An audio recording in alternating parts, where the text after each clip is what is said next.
Igal juhul sügav kummardus teile, suur tänu, et te olete olemas, jätkake samas vaimus ja järjest uute ja uute ideedega olete alati teretulnud ja me alati, millega saame, sellega aitame, palju me ju ei saa, aga igal juhul sügav kummardus teile veel kord, aitäh!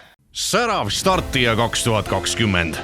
Kategoorias tunnustatakse Tallinna alustavaid ettevõtteid, kelle areng on viimase 2 aasta jooksul olnud silmapaistev, arvestades ka ettevõtte kasumlikkust ja ekspordivõimet. Hindamine põhines ettevõtte majandusnäitajatel. Auvetech OÜ, Roofit Solar Energy OÜ, Srini OÜ, Särav startija 2020 võitja, Srini OÜ.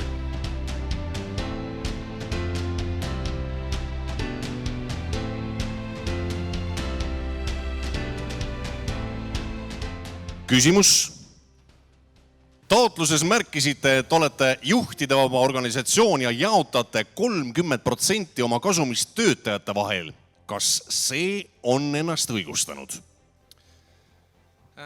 Tippudel meeldib, et neil on palju vastutust ja et nad saavad ise otsustada asju ja see on täielikult ennast õigustanud, et meie tiimidel ei ole määratud juhte, kes on siis nii-öelda konkreetselt selles rollis. See muidugi tähenda seda, et meie tiimides ei oleks kedagi, kes on juhi rollis, et juhi rollis inimene on alati olemas.